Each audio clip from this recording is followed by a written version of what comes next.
시청자 여러분, 안녕하십니까? 10월 17일 목요일 JTBC 뉴스 아침엔 시작합니다. 이틀 전 평양에서 북한과 무관중으로 월드컵 예선전을 치른 우리 축구 대표팀이 오늘 새벽 인천공항을 통해 귀국했습니다. 주장 손흥민 선수는 상대가 워낙 예민하고 거칠었다며 선수들이 다치지 않고 돌아온 것만으로도 수확이라고 생각할 정도라고 말했습니다. 벤투 감독은 상당히 안 좋은 경기였다며 준비하고 원했던 경기가 나오지 않았다고 밝혔습니다. 대한축구협회는 북한이 미디어와 응원단 활동에 전혀 협조하지 않은 것과 관련해 국제축구연맹과 아시아축구연맹에 이의를 제기할 계획입니다. 어제 오후에 6번째로 검찰에 나온 조국 전 장관 부인 전경심 교수가 11시간 가까이 조사를 받고 자정쯤 돌아갔습니다.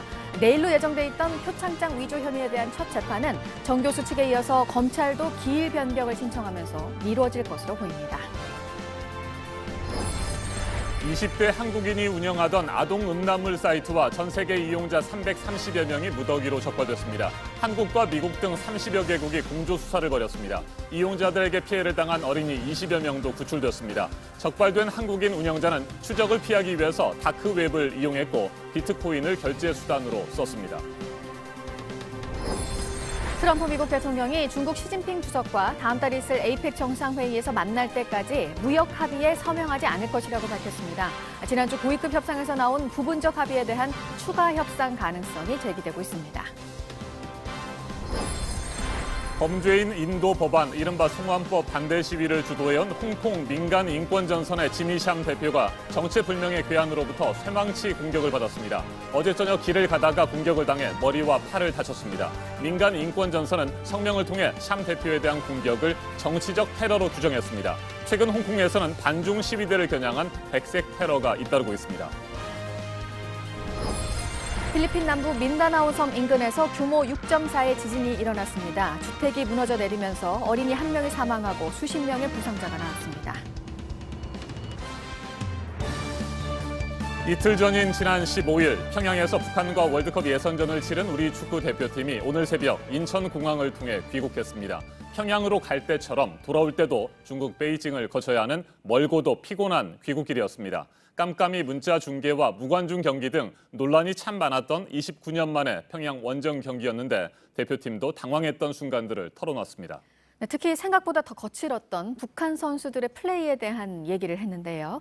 주장 손흥민 선수는 심한 욕설도 나왔다면서 우리 선수들이 다치지 않고 돌아온 것만으로도 수확이라고 했습니다. 김나한 기자가 보도합니다.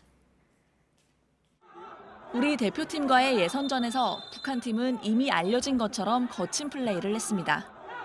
선수들이 다치지 않고 돌아오는 것만으로도 정말 저는 너무나도 큰 수확이라고 생각할 정도로 경기가 많이 거칠었고요. 심한 욕설도 많이 와갔던 것 같습니다. 당연히 들어올 거라 생각했던 관중이 끝내 등장하지 않았을 때 느낀 당혹감도 털어놨습니다. 1시간 반 전에 갔었는데 저 문이 열리면 관중들이 먼저 한 5만이 들어오겠지라는 계속 기대는 사실 하고 있었어요. 근데 끝까지 안 열리더라고, 그 문은. 지난 15일 평양에서 북한과의 월드컵 예선전을 치른 우리 대표팀은 오늘 새벽 귀국했습니다. 평양에 머무는 내내 고립되다시피 했던 대표팀의 소감을 경기 이틀 만에 겨우 듣게 된 겁니다.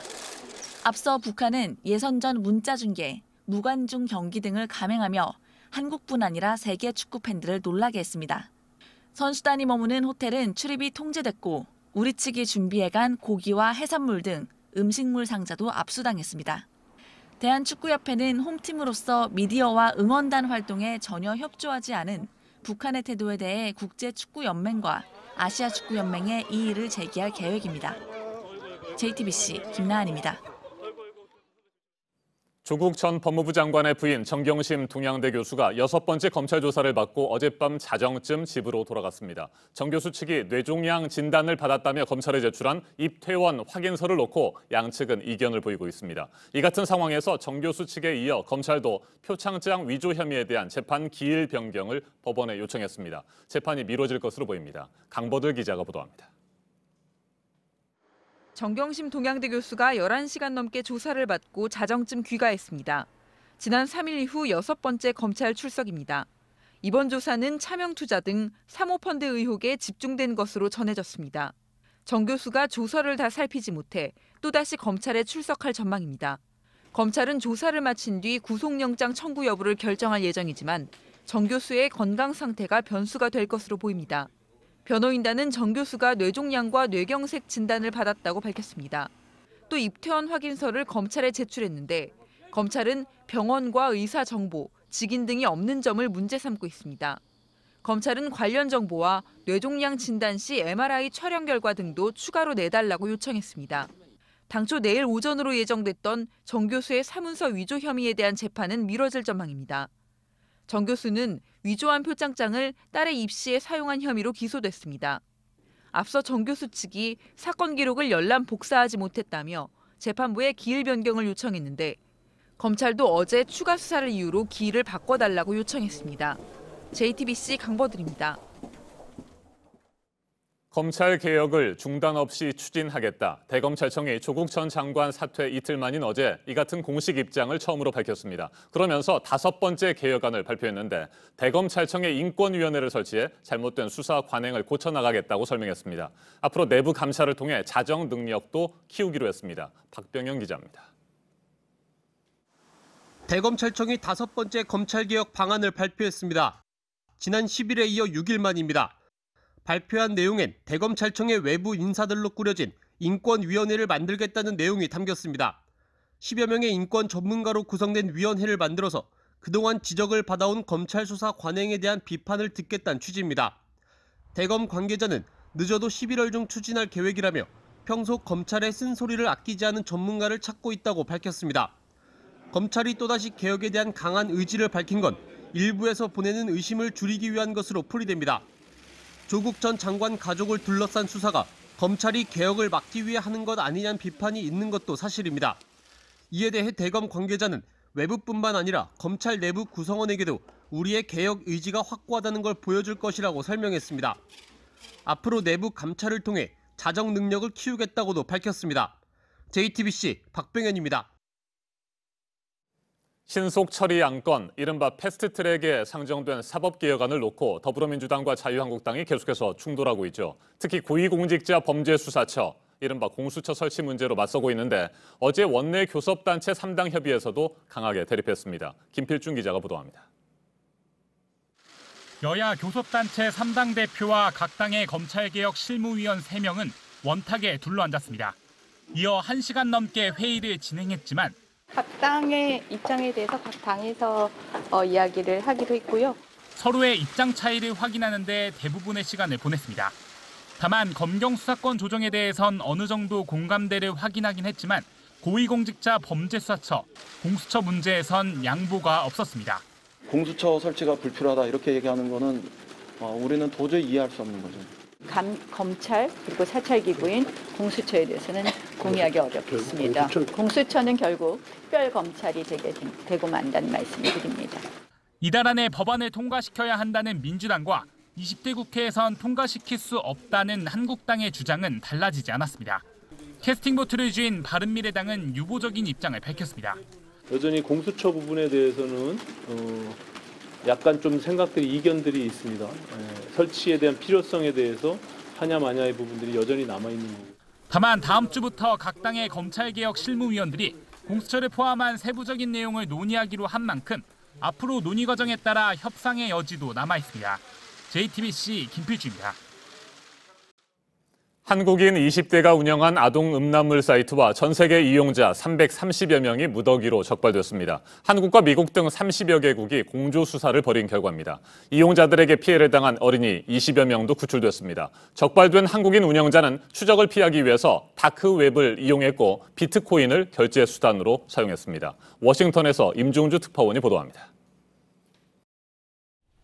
미국 법무부가 아동 음란물 사이트에 대한 각국 공조 수사 결과를 발표했습니다. I am pleased to announce the takedown of one of the world's largest child sexual exploitation marketplaces on the darknet.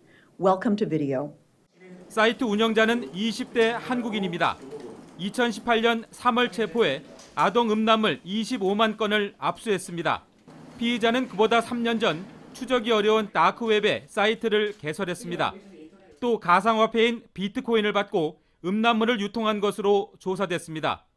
서버에선 100만 명이 이용할 수 있는 비트코인 주소가 발견됐습니다. 미 법무부는 가상화폐로 아동 음란물을 수익화한 첫 사례라고 밝혔습니다. 이후 국제공조수사에서 30여 개국 이용자 330여 명이 적발됐습니다. 그중 40대 미국인에겐 징역 15년형이 선고됐습니다. 영국인 이용자는 22년형을 받고 복역 중입니다. 1년 6개월 실형이 확정된 운영자는 미국 사법당국에도 기소됐습니다. What we have obtained will be gradually shared to protect the family and neighbors of the globe. 미국과 스페인, 영국 등지에서는 아동 23명이 구조됐습니다. 피해자 중에는 3살 된 어린이도 포함되어 있다고 영국 경찰은 밝혔습니다. 원활한 수사를 위해 사법당국의 관리를 받던 해당 사이트는 수사 결과 발표와 함께 폐쇄됐습니다. 워싱턴에서 JTBC 임종주입니다. 얼마 전에 있었던 미국과 중국 간의 고위급 무역 협상에서 중국이 미국산 농산물을 사고 미국은 추가 관세를 미루는 이른바 미니 딜이 나왔었습니다. 그런데 트럼프 미국 대통령이 다음 달에 있을 APEC 정상회의에서 중국의 시진핑 주석을 만날 때까지 이 합의에 서명을 하지 않겠다고 했습니다.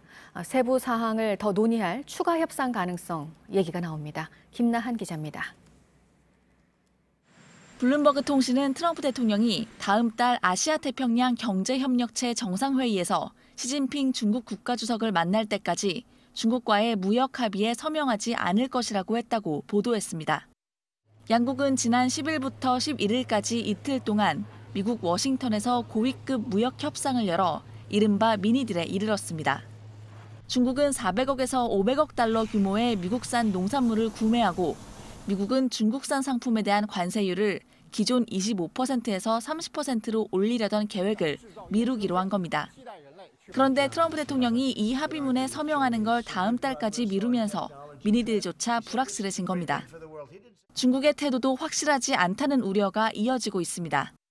월스트리트 저널은 중국이 미국산 농산물 구매를 약속했다고는 하지만 얼마 동안의 기간에 어느 정도 구매할지 의문이라고 보도했습니다. 중국이 약속했다는 최대 500억 달러 규모는 무역전쟁 전보다도 훨씬 큰 규모라는 겁니다. 월스트리트 저널은 중국이 이 규모를 맞추기 위해 구매 기간을 미국이 생각하는 것보다 길게 늘릴 수도 있다고 내다봤습니다. 미국과 중국은 두 정상이 다음 달에 만나 합의문에 정식 서명할 수 있도록 실무 접촉을 이어갈 계획입니다. JTBC 김나한입니다. 홍콩의 대규모 시위를 주도하고 있는 인사들이 괴한에게서 공격을 받는 일이 잇따르고 있습니다. 쇠망치로 폭행을 당하는 일까지 있었습니다.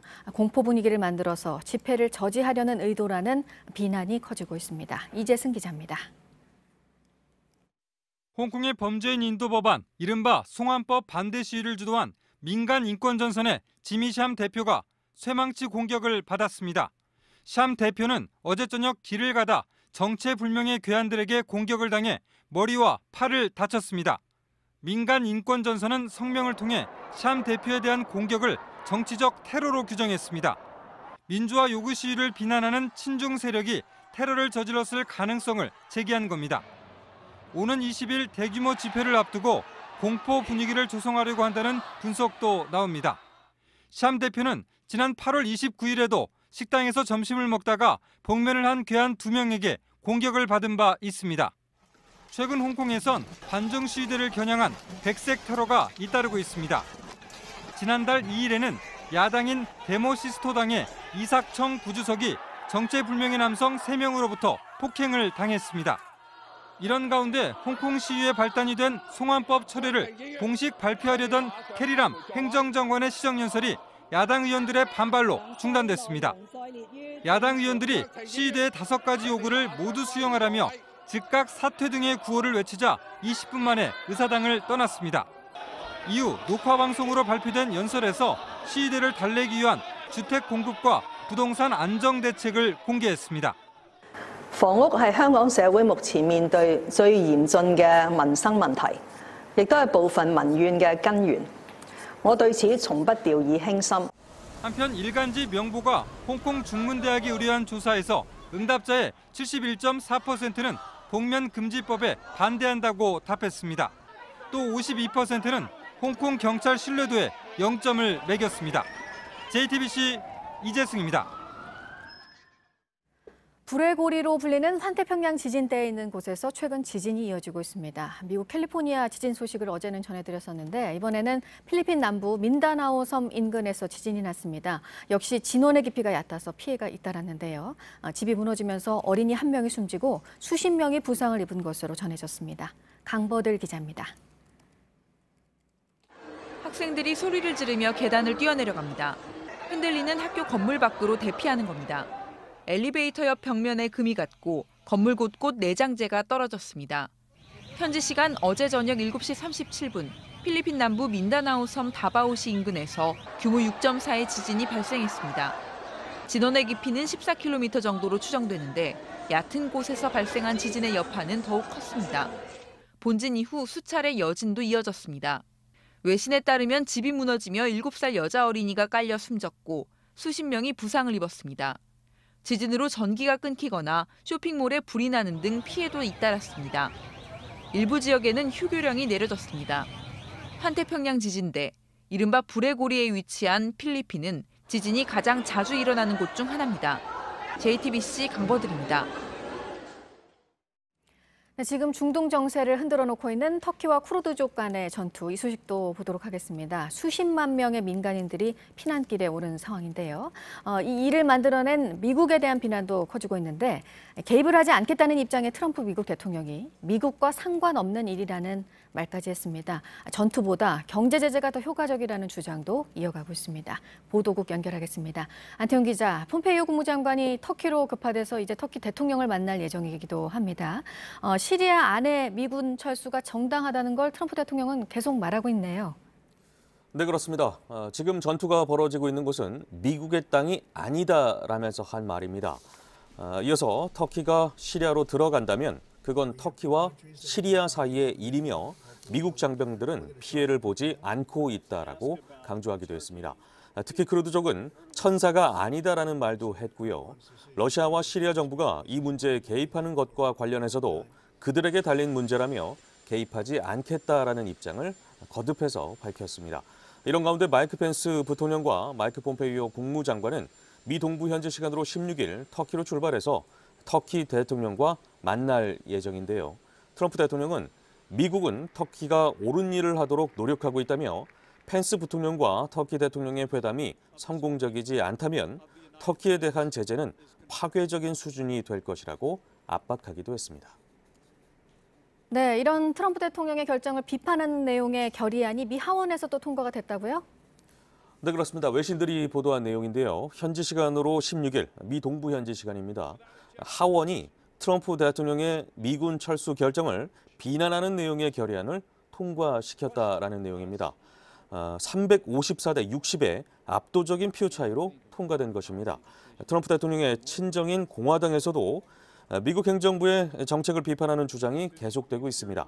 터키를 겨냥한 트럼프 대통령의 제재안이 미흡하다는 비판이 나오는 가운데 공화당 의원들은 터키 제재 법안을 발의하겠다라고 밝혔습니다. 이처럼 시리아 철군 문제에 대해서는 민주당뿐만 아니라 공화당에서도 트럼프 대통령을 공격하는 모양새입니다. 네, 이 밖에 새로 들어온 소식들은 잠시 후 8시쯤에 다시 연결해서 전해드리도록 하겠습니다. 네, 지금까지 아침엔 지금 JTBC 안태훈입니다. 이번에는 오늘 아침 체크해봐야 할 뉴스들을 분야별로 살펴보겠습니다. 먼저 정치 분야입니다. 바른미래당 유승민 의원이 자유한국당 황교안 대표와 언제든지 만날 용의가 있다고 말하자 황교안 대표는 자유우파가 함께해야 한다며 필요하면 만날 것이라고 화답했습니다. 내년 4월 총선이 6개월도 채 남지 않은 상황에서 보수 통합 논의가 본격화될지 관심이 모아지고 있습니다. 고 김대중 전 대통령의 셋째 아들인 김홍걸 민족화해협력 범국민협의회 대표 상임의장이 내년 총선에 출마할 의향이 있다고 밝혔습니다. 김 의장은 출마 지역을 정하지 않았지만 아버지의 정치적 고향인 목포 발전에 도움을 주고 싶다고 말했습니다. 만약 김 의장이 목포에 출마할 경우 박지원 대한신당 의원과 맞붙게 될 가능성이 큰 상황입니다. 이낙연 국무총리와 아베 신조 일본 총리의 회담을 오는 23일이나 24일 개최하는 방향으로 한국과 일본 정부가 최종 조정 중이라고 일본 교도통신이 보도했습니다. 이와 관련해 아베 총리는 대화의 기회를 닫을 생각이 전혀 없다며 한일 관계 개선 필요성을 이례적으로 언급했습니다. 한 해 수입이 10억 원이 넘는데 탈세를 한 혐의의 122명을 국세청이 조사를 하고 있습니다. 유튜버를 포함해서 새롭게 떠오른 고소득자들, 또 연예인, 그리고 수입이 뚜렷하지 않은데도 호화 생활을 하고 있는 사람들을 주목하고 있습니다. 국제선 항공권의 유류 할증료가 다음 달 한 단계 오릅니다. 이달에는 지난달보다 한 단계 내려가서 3단계였는데 다음 달에는 4단계가 적용이 돼서 편도 기준으로 최고 49,000원가량이 부과가 됩니다. 국내선 유류 할증료는 동결입니다. 지난달 9월에 일본에 간 한국인 수가 지난해 9월에 비해 58% 크게 줄어든 것으로 나타났습니다. 일본 정부 관광국의 집계 결과인데요. 8월에는 48% 줄었었는데 감소폭이 더 늘어났습니다. 2011년 동일본 대지진이 있었을 당시와 비슷한 수준입니다.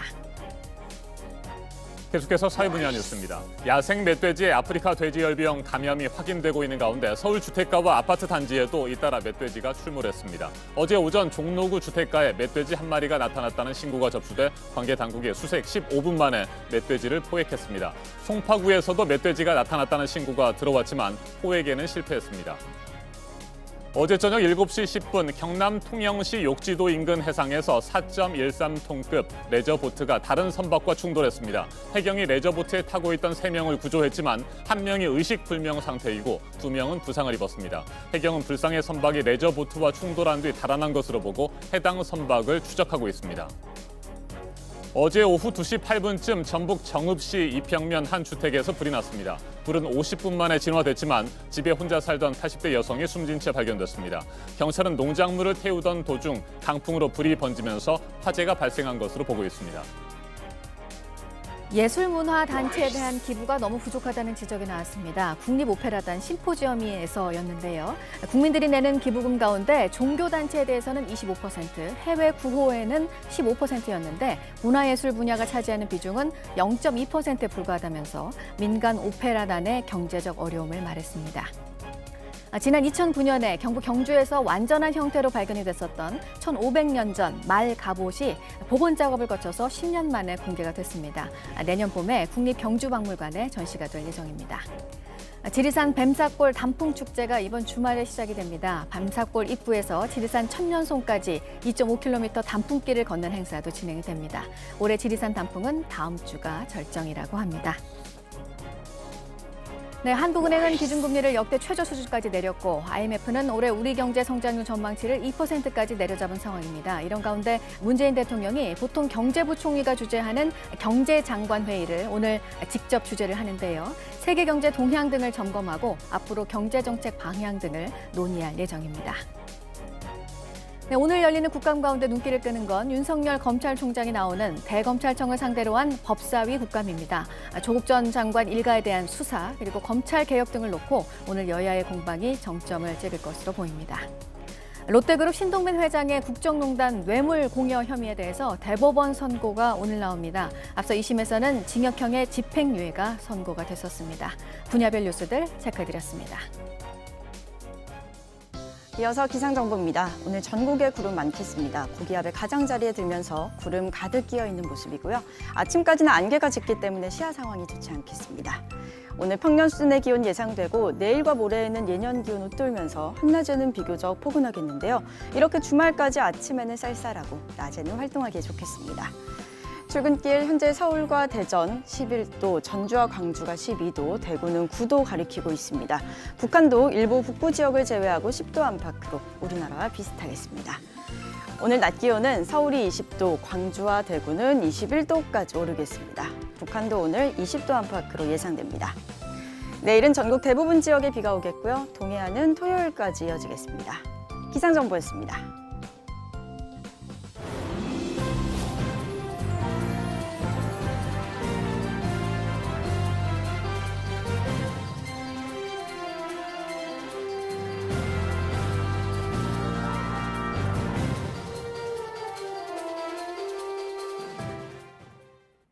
강원도 철원 민통선 안에서 발견된 죽은 멧돼지에서 아프리카 돼지열병 바이러스가 또 나왔습니다. 벌써 7마리째입니다. 멧돼지 총기 포획까지 시작됐지만 상황이 좀처럼 나아지지 않고 있습니다. 조승현 기자입니다. 강원도 철원의 민통선 안에 죽어있던 멧돼지에서 아프리카 돼지열병 바이러스가 나왔습니다. 지난 12일 바이러스가 검출된 지점에서 1.4km 떨어진 곳입니다. 멧돼지 사체에서 바이러스가 나온 건 이번이 7번째입니다. 경기도 연천의 돼지 농장에선 의심 신고도 들어왔습니다. 이 농장에서 키우는 1,700마리 가운데 4마리가 폐사해 농장주가 신고했는데 다행히 음성으로 판정됐습니다. 특히 이동이 왕성한 멧돼지 사체에서 잇따라 바이러스가 검출되면서 방역당국이 긴장하고 있습니다. 정부는 우선 멧돼지 사체 발견 지역에 울타리를 설치하고 있습니다.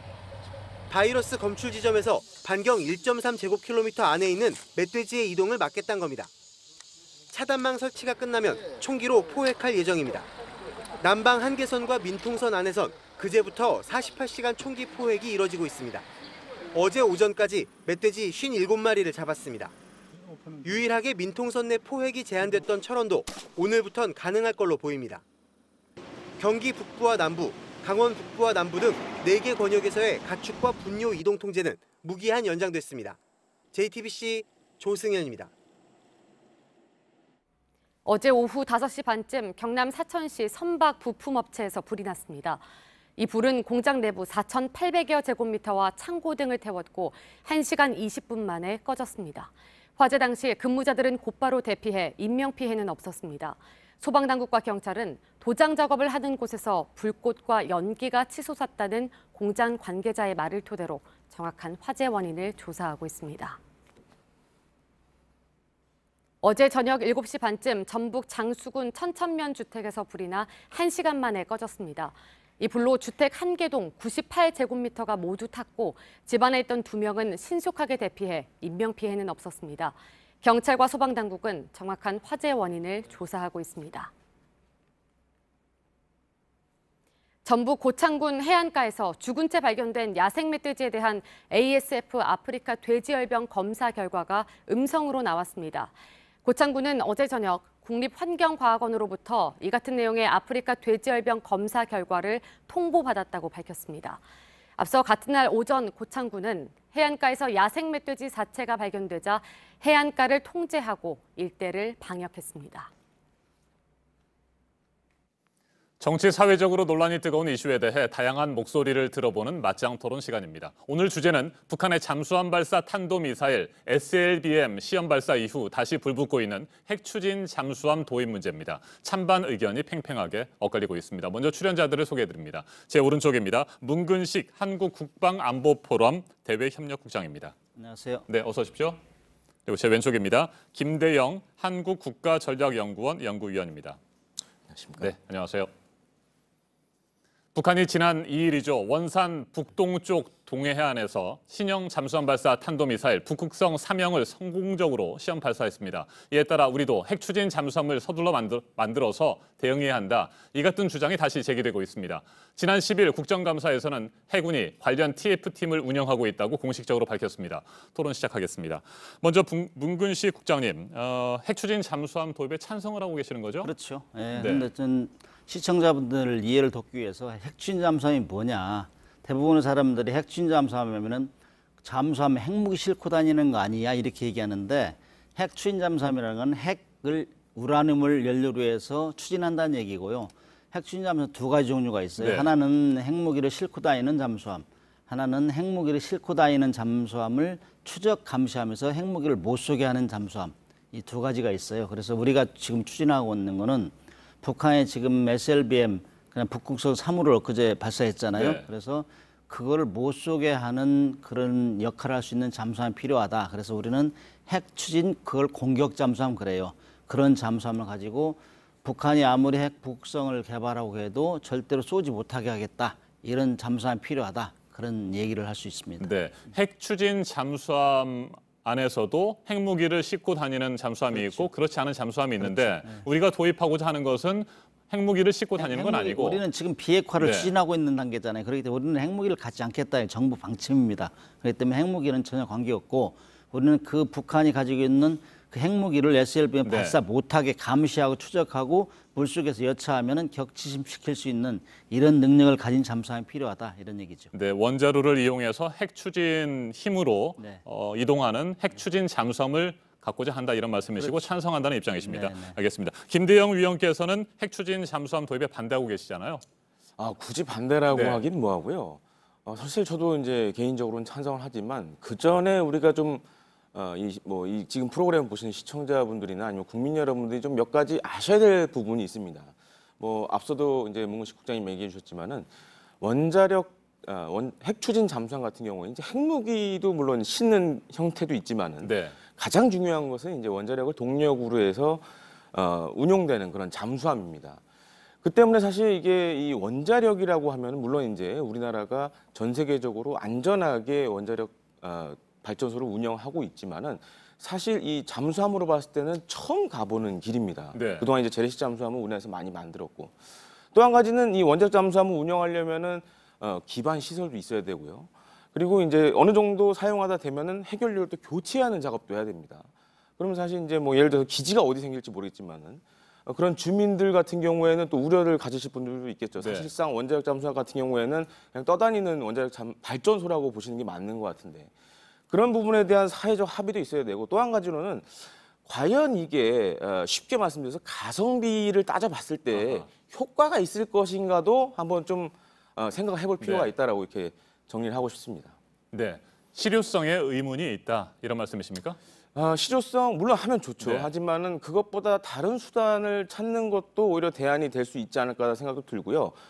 특히 이 뒤에서도 이제 언급이 되겠지만 외교적인 문제 그리고 지금은 사실 부각이 안 되고 있지만은 만약 이제 개발이 이제 진전이 가게 된다라면은 이 원자력에 대한 문제가 분명히 나올 네. 겁니다. 네, 그런 부분에 대해서 좀 국민적인 합의가 필요하지 않나라는 생각 가져봅니다. 네, 그러니까 적극적인 반대라고 하기는 그렇고 다른 대안이 있는지 찾아봐야 된다. 다른 대안도 있을 수 있다 이런 말씀이시군요. 네, 문근식 국장님. 앞서 안정성 얘기, 원자로에 대한 얘기가 잠깐 나왔었는데요. 일단 이 원자로가 잠수함 안에 설치가 되는데 연료는 우라늄이죠. 그렇죠. 네. 우라늄 235를 사용하는데요. 사실 우리나라는 원자력 세계 5위예요. 그래서 이 원자로를 25기 이상 가지고 있는 우리 굉장히 기술력이 튼튼한 나라고 그다음에 최근에 들은 UAE, 사우디아라비아, 요르단에 지금 스마트 원자로를 만들어서 수출하고 있어요. 네. 그래서 우리 기술력은 대단히 지금 진보돼 있다. 과거에 우리가 이제 핵추진 잠수함 만들려다가 좀 연기했어요. 무제한 연기했다가 이번에 이제 북한이 SLBM을 2차례에 걸쳐 쏘니까 이거 보통 문제가 아니다. 그러면 선진국에서는 어떻게 그 SLBM을 방어하고 억제하느냐. 그거는 우리가 선진국 하는 절차를 따르면 돼요. 그래서 지금 이 순간에도 미국과 러시아는 물밑 전쟁을 하고 있어요. 네. 왜냐하면은 SLBM이라는 거는 육상에 있는 핵무기 시설, 미사일 시설이 항상 감시받고 있고 그다음에 여차하면 제1번 타겟트가 되는 거거든요. 그렇잖아요. 상대방 핵무기를 네. 못 쏘게 해야 되니까. 그렇기 때문에 그 불안을 감추기 위해서 핵무기를 물속에 감춘 게 SLBM입니다. 그렇기 때문에 지금 우리가 킬체인이다 뭐가 굉장히 시끄럽게 많이 떠들었는데 과거 몇 년 동안에 그거는 원점을 타격하겠다는 거예요. 북한이 핵무기를 개발하면 그 원점을 타격하겠다. 이게 킬체인이거든요. 네. 그러면 육상에 있는 핵무기는 계속 감시하면서 걔 1번 타겟으로 하는데 그거를 물속에 숨기면 그냥 방치할 거냐.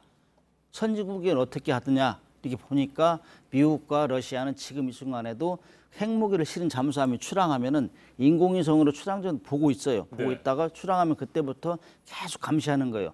보셨겠지만은 레드 옥토버 붉은 시호로 영화도 네. 보셨겠지만은 그것이 좀 픽션이 있지만은 핵무기 실은 잠수함에 가면 추적하는 거예요. 그리고 물속에 들어가는 잠수함을 100% 추적하느냐 굉장히 어려운 일이에요. 그러나 우리가 나를 항상 뒤에서 감시하고 있는 사람이 있을 때 행동하는 거하고 없을 때 천지 차이잖아요. 그래서 총을 못 쏘게 그런 역할을 할 수 있는 무기가 뭐냐. 그것이 공격 원자력 잠수함, 공격 핵추진 잠수함. 그래서 그렇게 해가지고 지금 억제를 하고 있어요. 네, 북극성 3형의 시험 발사가 성공적으로 진행이 됐기 때문에 더더욱 핵 추진 잠수함이 필요하다 이런 의견이십니까? 그렇죠. 네. 그러니까 지금 그렇다면 2번에 걸쳐서 왔는데 지금 북한이 세계에서 7번째로 SLBM을 발사 성공시킨 나라거든요. 네. 그래서 이걸 간과하면 안 된다. 우리도 어쨌든 간에 그 핵무기를 물속에 숨겨가지고 여차하면 쏘겠다는 의도를 가지고 있으니까 어떤 사람들은 그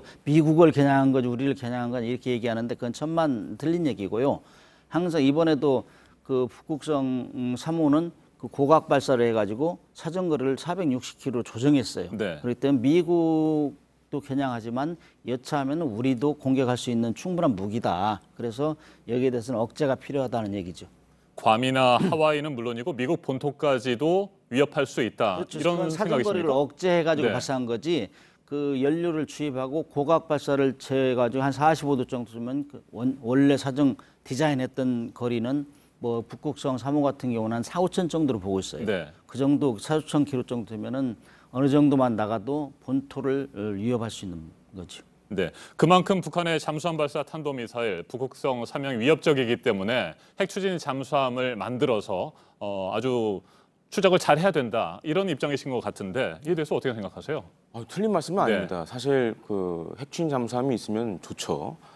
하지만 이제 시기적으로 봤을 때 북한의 북극성 3형 SLBM 같은 경우에는 뭐 빠르면 제가 봤을 때 내년 정도에는 전력화에 들어갈 가능성도 있습니다. 그만큼 이제 우리가 사실 시간적으로 여유가 없고 그리고 또 한 가지 문제로는 뭐 뒤에서 이제 언급될 것 같은데 사실 한미 양국은 이제 맞춤형 억제 전략이라고 해가지고 뭐 미국의 다양한 이제 전략 자산을 이용해서 북한의 핵과 그리고 대량 살상 무기를 막는 여러 가지 이제 작전 방안을 가지고 있습니다.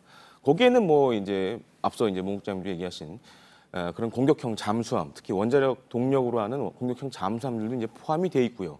그렇기 때문에 한미 양국, 특히 이제 미국의 자산을 이용해서 북한의 SLBM을 얼마든지 효과적으로도 막을 수도 있습니다. 그런 방안도 한번 생각해 볼 필요가 있고요. 또 한 가지로는 한미 양국군의 잠수함 전력을 좀 지금보다 더 긴밀하게 운용을 한다라면은 그런 부분에 있어 우리가 이제 좀 향후 발생할 수 있는 일에 대해서 좀 더 적극적으로 대응할 수 있을 수 있지 않을까 하는 부분도 있고 또 한 가지로는 우리가 잠수함에 너무 매몰돼서 이제 보게 되면 네. 사실 그 효과에 대해서 좀 의문점을 가질 수밖에 없습니다.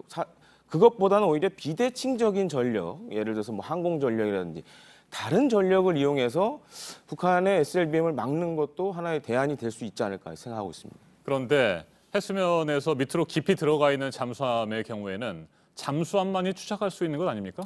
뭐 꼭 그렇지는 않습니다. 뭐 잠수함이 가장 효과적인 수단이긴 네. 하지만은 특히 이제 예를 들어 설명을 드리자면은 북한 잠수함 기지 앞에 우리 잠수함이 대기해서 이게 추적하고 탐지하는 그런 방안도 좋은 방법이 될 수 있겠지만은 그것도 있고 또 한 가지로는 감시 정찰 능력을 지금보다 좀 더 키워서 그야말로 항구에서부터 나가는 순간까지 또 면밀하게 추적하고 또한 이제 속도가 비교적 빠른 뭐 해상 초계 같은 것들을 이용해서 잡는 방법도 사실 있다고 보여집니다. 네, 북한의 잠수함 기지 앞에서 있다가 이동이라든지 움직임들을 포착하면 된다 이런 말씀이신데 그것도 있고요. 아니면 이제 네. 우리가 그 정찰 감시 자산을 지금보다 좀 많이 확대를 해서 그런 걸로 이제 면밀하게 추적을 한다라면은 오히려 재래식 잠수함과 혼합을 해서 사용한다면 더 효과가 좋을 수도 있겠죠. 네, 우리 잠수함이 북한의 잠수함을 추적하는 부분에 대해서는 어떻게 생각하세요? 기존 우리가 가지고 있는 디젤 잠수함으로는 잠행 기간이 그렇게 길지 않기 때문에 어려움이 있다 뭐 이런 주장도 있던데 김 말이죠. 의원님 말씀하셨지만 이 잠수함 작전은 평시에서 작전하다가 전시로 이어지는 거거든요. 근데 평시에는 우리가 NNL 이북을 항공기로 초계를 할 수가 없어요.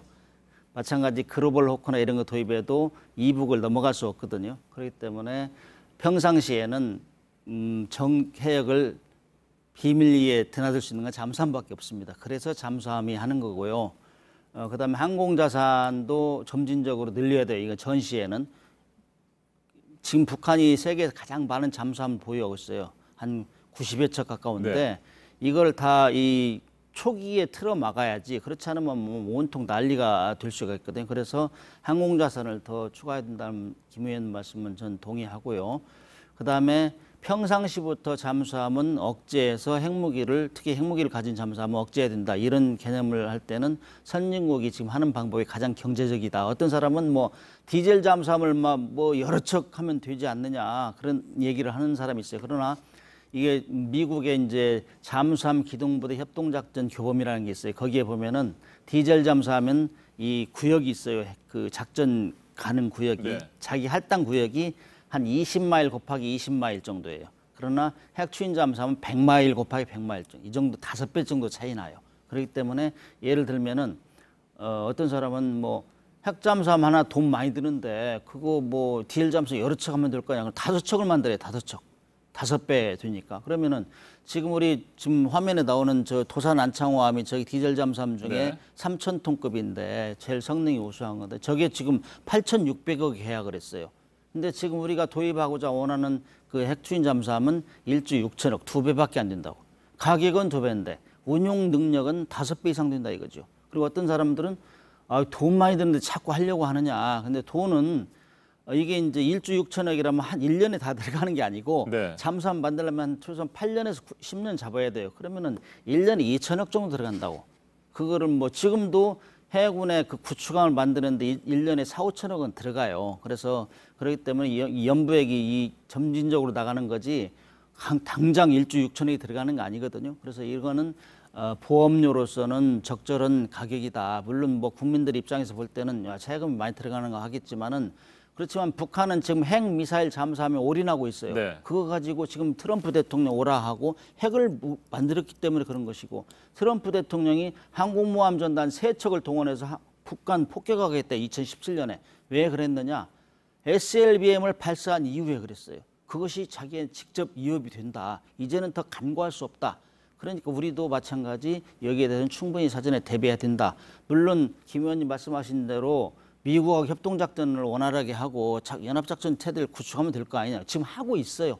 그러나 미국 잠수함이 우리가 너 여기 가서 경비하면 할 사람들입니까? 협력은 돼요. 협력은 정보를 공유하고. 그러나 단기적으로는 미국 잠수함하고 연합작전 체계를 구축해가지고 북한 잠수함을 틀어막는 게 1번이에요. 그러나 장기적으로는 우리가 독자적으로 해야 된다 이거죠. 언제가 우리가 지금 OECD 국가고 세계 경제력 10위권에 있어요. 그런데 언제까지 계속 미국에 의존할 거냐. 독자적으로 능력을 확보해야 된다.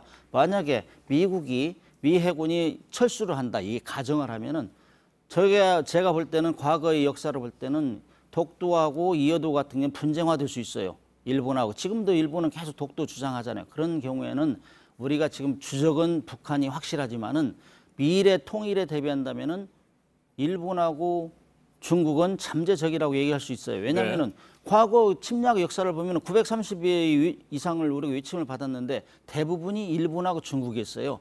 역사는 되풀이된다고 이런 거에 대비해서 자주국방 능력을 확실히 구축해야 된다. 이런 차원에 거기에 이제 북한이 SLBM을 개발하면서 이제 불을 붙인 거죠. 알겠습니다. 미국과 중국, 일본을 비롯한 주변 국가들과의 관계까지 말씀을 해주셨는데 이 부분은 잠시 후에 좀 더 짚어보도록 하고요. 일단 비용 문제에 앞서 말씀을 하셨으니까 이 부분 한번 더 살펴봐야 될 것 같습니다. 비용 문제 1조 6천억 원 정도 한 척을 건조하는데 그 정도의 비용이 든다고 말씀을 하셨는데 이게 핵추진 잠수함 한 척만 가지고는 안 되잖아요. 기본적으로 작전을 하는 잠수함이 있을 거고 대기하는 잠수함 또 정비하는 잠수함 이렇게 3개의 잠수함이 3척 정도가 필요하고 이게 2개조로 운영되나 한 6척 정도면 이게 엄청난 비용 아닙니까? 아주 잘 아시네요. 네. 잘 아시는데 조금 전에 제가 이제 한 척당 전력 대비는 3척 정도 된다고 디젤 잠수함은 그렇게 하면 한 5척 정도 된다 했잖아요. 이 작전 범위가. 그렇게 하면은 핵잠수함 3척을 만들어요. 일단 3척씩 만들어요. 해군은. 3척 만들면은 그게 한 4.8조 정도 돼요. 근데 그거를 5배 하면은 디젤 잠수하면은 15척 만들어야 되고요. 그럼 그건 12조 정도 돼요. 오히려 돈이 더 많이 든다. 그렇게 얘기할 수 있거든요. 그리고 알겠습니다. 네, 김대영 위원님 비용 문제는 어떻게 생각하세요? 그래서 지금 사실 이거는 뭐 추정이죠. 사실 그 정도 들 거라고 이제 추정을 하는 거고 실제 들어갔을 때는 뭐 여러 가지 뭐 개발 사업들이 마찬가지지만은 그 이상 올라갑니다. 비용들이. 그리고 또 한 가지 문제는 원자력 이 핵추진 잠수함 같은 경우에는 이 원자로를 관리하고 이렇게 운용 유지해야 될 시설들도 별도로 갖춰야 됩니다. 사실 디젤 지금 재래식 잠수함 같은 경우에는 뭐 그렇게까지 신경을 안 써도 되는데 약간 그런 특수성이 있습니다. 그리고 더 큰 문제는 사실 우리나라가 이제 독자적으로 발전용 원자로 만들지만은 사실 이렇게 이동하는 수단에 사용되는 원자로는 아직까지 만들어 본 적이 없습니다. 그래서 사실 이 원자력 잠수함 도입을 주장하시는 분들이 사실 뭐 도입을 해야 된다라고 얘기는 하시지만은 좀 중간에 이게 사실 돌다리도 두드려 보듯이 건너가야 되는 것이 원자로라는 것이 잘못되면 또 대형 사고로도 이어질 수도 있고 물론 우리나라가 그동안 이제 운용을 잘해 왔지만은 이거 뭐 향후에 어떤 일이 생길지 아무도 모르는 겁니다. 그렇기 때문에 그런 부분에 대한 투자라던가 이후 운용과 관련된 여러 가지 비용을 생각하면은 사실 제가 봤을 때는 뭐 1, 2조가 아니라 그 이상 들어갈 수도 있다라고 이렇게 보여집니다. 네, 이동하는 원자로의 기술에 대해서는 그 안정성을 현재 완벽하게 자신할 수 없다. 그런 그렇죠. 말씀이십니까? 그래서 사실 저는 원자력 그러니까 핵추진 잠수함을 뭐 개발을 하든 도입을 하든 해야 된다고 생각하지만은 그 전 단계로 사실 이제 뭐 해상에서 사용할 수 있는 선박용 원자로라도 좀 시범적으로 한번 만들어보고 그 다음 단계로 넘어가는 것이 오히려 더 안정성을 확보할 수 있는 방법이 아닌가 이렇게 생각하고 있습니다. 네, 원자로의 안정성에 대해서 문제를 제기를 해주셨습니다. 문 국장님, 일반 시청자분들께서도 지금 우려하시는 것들이 바로 그런 부분일 것 같습니다. 기본적으로 혹시라도 잠수함이 고장이 나거나 무슨 뭐 돌발적인 상황에서 뭐 잠수 과정에서 원자로가 폭발을 한다거나 어떤 그런 사고가 발생하지 않을까 하는 부분이 또 하나 있고요.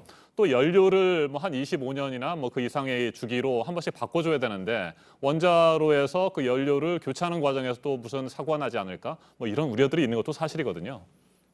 저는 이제 김 의원님 말씀을 존중하고요. 왜냐하면 국민적인 우려는 항상 네. 있어요. 그리고 지금 국민적인 우려를 여러 사람이 얘기할 때 이제 지금 원자력 발전소도 마찬가지예요. 원자력 발전소 항상 불안하다 이렇게 사고 난 적 없고 원자력 발전소 그런 얘기 나올 때 항상 주장하는 것이 교통사고 난 것보다 인원이 피해를 없다. 일전 교통사고 난 것보다 그런 식으로 얘기하는데 사실 조금 전에 얘기했지만 우리는 원자력 그 기술 5위예요. 그리고 여태까지 뭐 사고가 없었고 그다음에 지금 전 세계 530여 척의 잠수함 중에 핵 추진 잠수함이 150척 정도 운용되고 있어요. 네. 그러나 지금 핵 추진 잠수함에서 사고가 났던 거는 1960년대, 70년도 때 특히 소련, 러시아, 소련 구소련이죠. 구소련에서 안전 수칙을 안 지켜가지고 피해를 입은 적이 있어요.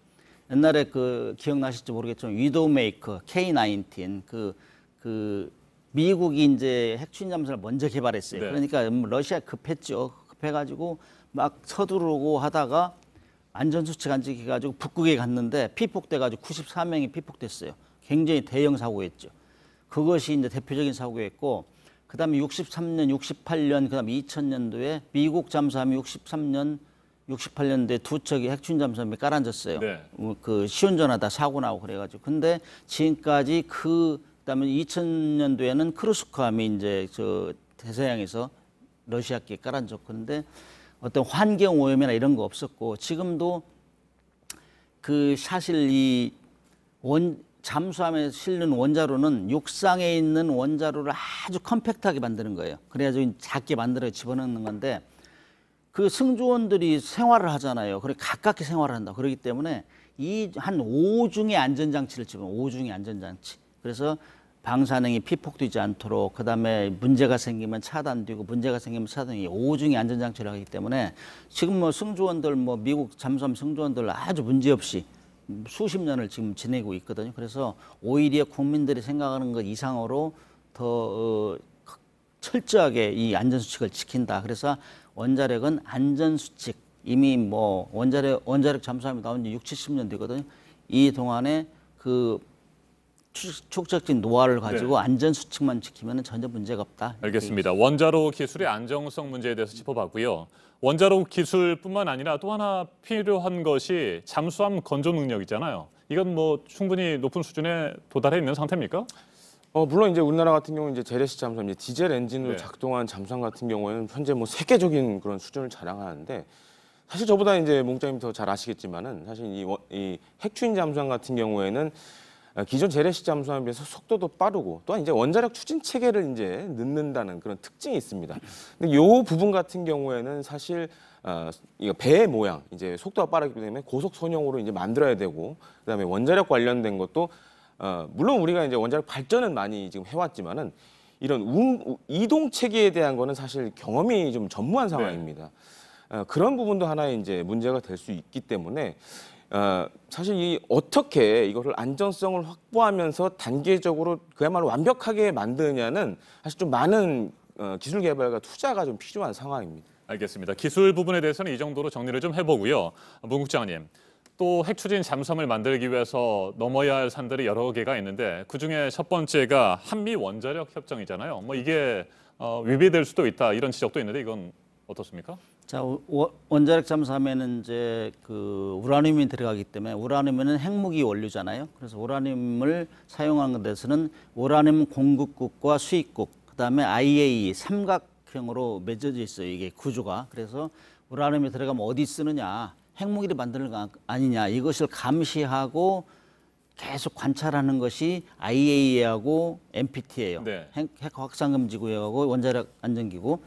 그렇기 때문에 여기에 의해서 항상 감시를 받는다고요. 그래서 거기서 가장 중요한 거는 핵무기를 만들 것이냐 아니냐 그거예요. 그렇기 때문에 우리가 추진하는 우리는 정책적으로 핵무기는 전혀 만들 의사가 없다. 이미 천명이 돼 있어요. 왜냐하면 비핵화를 계속 시도하고 있잖아요. 추라하고 있잖아요. 그렇기 때문에 우리는 핵무기는 만들지 않고 오로지 군함의 추진체로 사용하겠다. 그리고 우리는 핵무기를 만들려면은 우라늄 순도를 95% 이상 올려야 돼. 이거는 농축 시설이 없으면 할 수 없어요. 우리는 네. 농축 시설이 없어요. 그렇기 때문에 핵무기를 만들 염려는 전혀 없다. 그리고 우리는 오로지 군함의 수인체로 사용하겠다. 이렇게 얘기하면은 20% 순도 미만은 국제 시장에서 상용으로 가져올 수 있는 사올 수 있는 연료예요. 그러나 우리가 지금 우라늄을 대부분 사오는 게 미국에서 사와요. 그렇기 때문에 미국에 사오는 거를 군함에 사용하면 안 된다는 규정이 있어요. 저 한미 원자력 협정에 이거를 고쳐야 되는데 사실 한미 원자력 협정을 재개정을 하려면은 오랜 시간이 걸려요. 우리가 1974년도에 개정하고 2015년 40년이 넘었어요. 네. 그때 당시 개정 등이 가장 큰 것이 한국이 원하면은 20% 미만은 상호 고위급 휴에서 합의하면은 자체적으로 농축시킬 수 있다. 이렇게 이제 개정이 됐어요.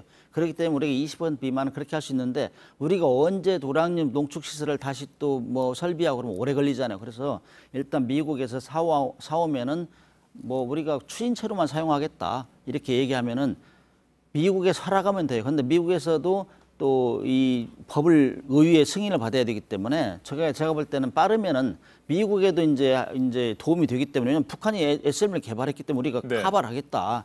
그러면은 미국에서는 행정명령 정도로 하면은 빠른 시간에 할 것 같고 그다음에 이제 만약 미국에서 그거를 정반대한다 하면은 이제 외국에 사오면 돼요. 왜냐하면 규정이 위배가 안 되기 때문에 20% 미만은. 그러나 그럼에도 불구하고 한미 동맹을 유지하고 있는 차원에서 또 미국의 심기를 건드리면 안 되잖아요. 그렇기 때문에 좋은 방법으로 협상을 하면은 이게 협상의 문제지 이거는 어떤 큰 벽의 문제는 아니다. 그래서 과거에는 우리가 북한이 SLB를 개발 안 할 때는 우리가 강력한 의지를 발휘 안 했어요. 그러나 지금은 우리의 위협이 코앞에 닥쳤는데 이제는 우리가 상호 협의해서 막아야 된다.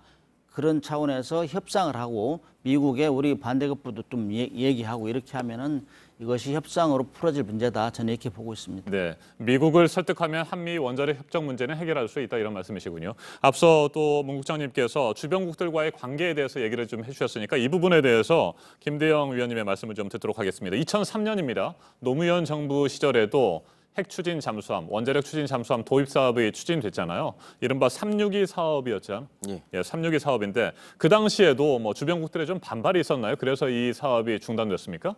뭐 꼭 그런 이유는 아니었습니다. 네. 저보다 사실 이제 문 국장님 실제로 하셨기 때문에 더 많이 아실 것 같은데 그것보다는 뭐 여러 가지 문제도 있었죠. 제가 앞서 말씀드렸던 뭐 비용적인 문제라던가 아니면 이게 과연 효과가 있을 것이냐. 그리고 또 육해 공군 간에 또 이런 대형 사업이 진행되면은 또 거기에서도 또 문제가 여러 가지 문제가 발생하고 있습니다. 다만 주변국들 같은 경우에는 특히 뭐 중국 같은 경우에는 중국이나 러시아는 이미 이제 핵 추진 잠수함을 가지고 있고 가장 큰 변수가 제가 봤을 때 일본이라고 봅니다. 그러니까 뭐 이제 이 개발 핵 추진 잠수함을 도입하시자고 얘기하시는 분들이 이제 주변국에 대한 대응도 있다라고 얘기를 하시는데 가장 좋은 시나리오로 진행이 돼서 만약에 우리가 핵 추진 잠수함을 도입하게 된다 그러면은 일본도 분명히 핵 추진 잠수함을 보유하려고 노력을 할 겁니다. 그리고 또 한 가지는 이제 경제적인 면에서 일본이 사실 우리보다는 좀 앞서 있는 게 사실이죠. 그러다 보면은 주변국 대응이 아니라 오히려 동북아에서 한일 간에 그야말로 핵 잠수함 도미노가 일어난 겁니다. 그리고 이제 미국 같은 경우에도 일부 학자들은 한국이 핵 추진 잠수함을 보유하는 거에 대해서 좀 부정적인 입장을 가진 사람들도 꽤 있습니다. 왜냐하면 이제 주한미군이 주둔 중에 있고 또 미 해군의 핵 추진 잠수함 전력들이 이렇게 전개를 하고 있는데 굳이 한국이 이게 필요하냐라는 지적을 하는 학자들도 있기 때문에 그런 부분에 있어서 만약에 우리가 이것을 정말 성공해야 된다 그러면은 뭐 정부의 강력한 의지와 함께 국민들의 또 지지가 또 그만큼 많이 필요하다고 할 수 있겠죠. 제가 부연 설명을 좀 드리면 말씀하시죠. 2003년도에 할 때는 그때 사실 이 일본 순시선이 독도를 자꾸 순찰하고 뭐 이러면서 굉장히 감정이 골이 깊어졌어요. 그럴 때 과연 어떻게 하면 저런 문제를 해소할 수 있느냐. 그래가지고 대통령께 지시해가지고 해군에서 핵추진 잠수함을 가져야 되겠다 이렇게 보고하고 해서 시작된 거예요. 사실상 북한이 SLBM을 개발하기 이전에 대주변국을 억제하기 위한 수단으로 일본 수단으로 이제 핵추진 잠수함을 시작을 했었어요. 그 당시에 그러나 왜 그게 주침이 됐느냐, 일이 지연이 됐느냐 하는 그때는 주변국의 반대가 아니었고 그때 당시에는 북한이 NPT를 탈퇴했어요. 네. 그래서 IAEA에서 일제 사찰하는 과정에서 우리 뭐 한국의 원자력 연구원에서 0.2g의 우라늄을 농축한 사실이 발견됐었어요. 그래가지고 그걸 부랴부랴 덮는 과정에서 이제 중지한 거지. 주변국에서 반대했다. 어떤 사람들은 야 일본하고 중국이 가만히 있을 거 아니야. 중국은 이미 핵추진 잠수함 가지고 있고 일본이 왜 서두르지 않는 이유는 일본은 기술력을 다 가지고 있어요. 이미 일본은 소형 원자를 만들어서 심해 탐사정에 적용하고 있어요. 기술력은 다 가지고 있는데 일본은 사실 요코스카에 미국의 핵추진 잠수함, 항공모함 다 있어요. 그리고 거의 같이 쓰다시피 하는 거예요. 일본의 안보는 미국에서 일선에 책임져 주겠다 이런 동맹이 있기 때문에 갈급하지 않아요. 그러나 우리는 상황이 다르다 이거죠. 우리는 북한도 있고 대주변국도 있고 그래서 자주 국방력을 갖추려면 이런 쓸만한 무기체계. 저는 이 핵추진 잠수함은 임진왜란 때 그 거북선이 활양하듯이 네. 정말 이런 역할을 할 수 있는 잠수함이다. 무기체계다. 해군의 무기체계다. 그렇기 때문에 대북한뿐만 아니라 대주변국에서 가장 그 세력을 억제할 수 있는 가장 최첨단의 전력이다. 가장 믿을 만한 전력이다 이렇게 보고 있습니다. 알겠습니다. 여기까지 듣겠습니다. 오늘은 핵추진 잠수함 도입 문제를 짚어봤습니다. 다양한 의견들이 있는 것 같습니다. 사업을 추진하거나 이 사업을 추진할지 여부를 결정하는 과정에서 투명하게 논의들이 이루어지고 또 의견 수렴들도 투명하게 진행이 돼야 될 것으로 보입니다. 토론 여기서 마치도록 하겠습니다. 맞짱 토론 문근식 한국국방안보포럼 대외협력국장 그리고 김대영 한국국가전략연구원 연구위원과 함께했습니다. 두 분 토론 잘 들었습니다. 감사합니다. 감사합니다.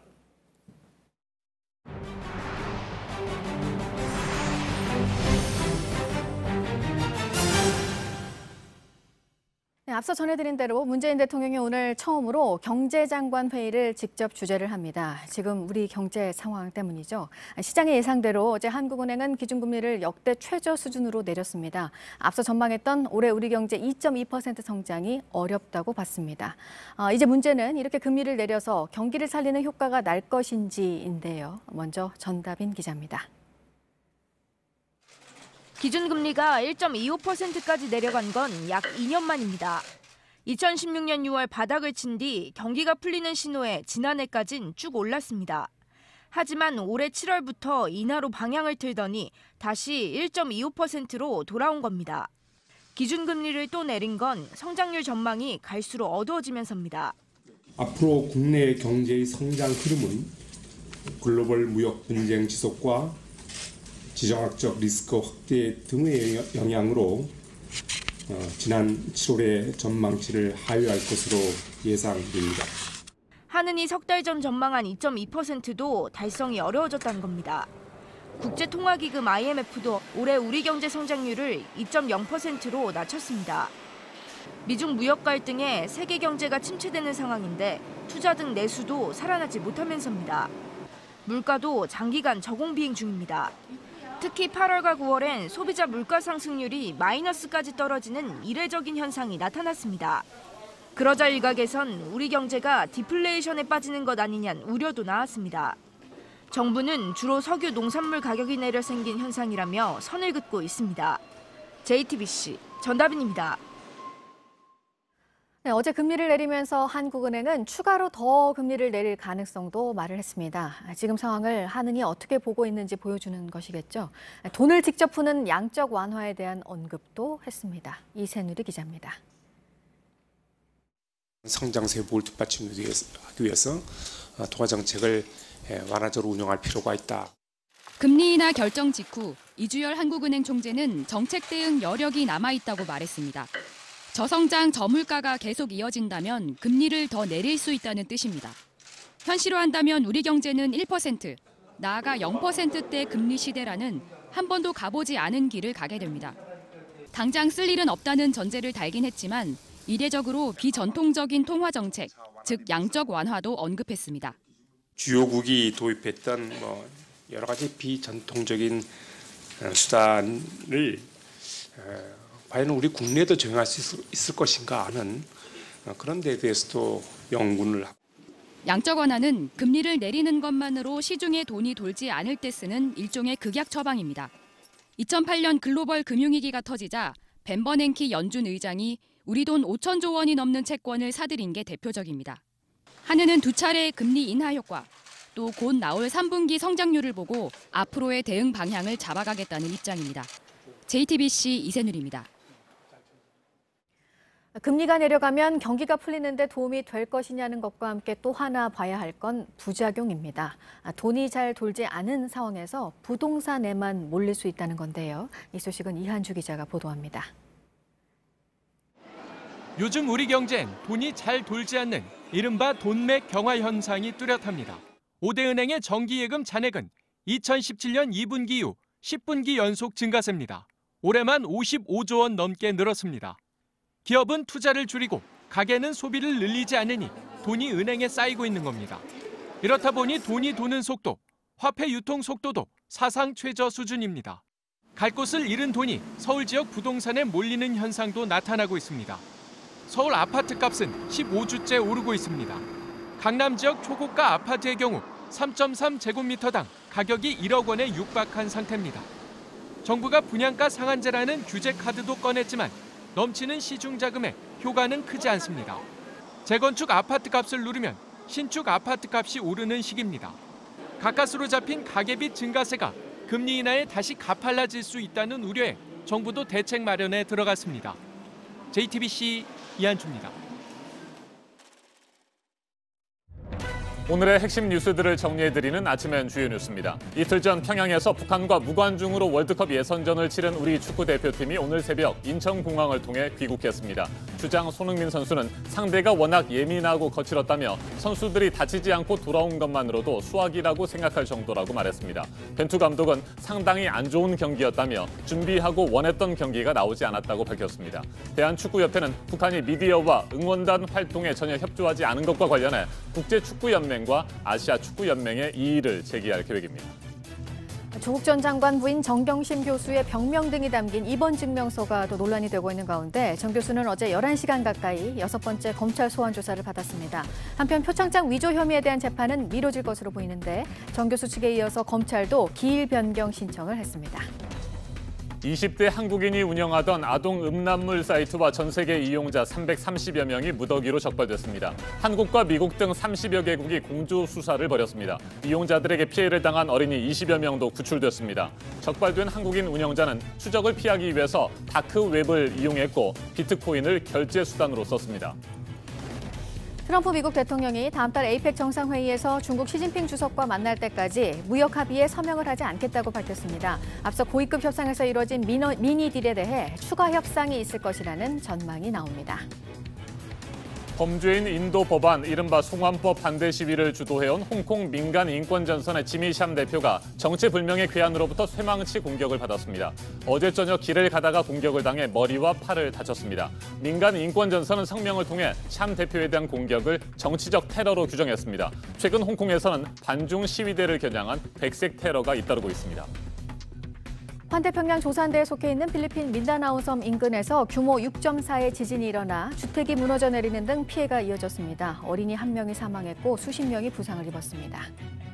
이낙연 국무총리와 아베 신조 일본 총리의 회담을 오는 23일이나 24일 개최하는 방향으로 한국과 일본 정부가 최종 조정 중이라고 일본 교도통신이 보도했습니다.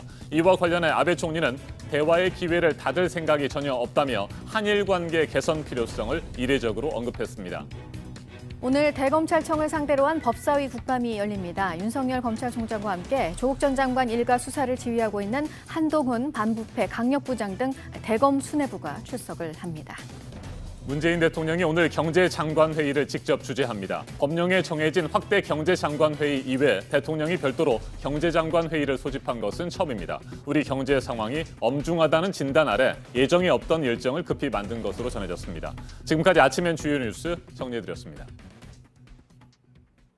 미국 캘리포니아주에 있는 대형 석유 저장 시설에서 불이 났습니다. 시커먼 연기와 함께 불길이 솟아오릅니다.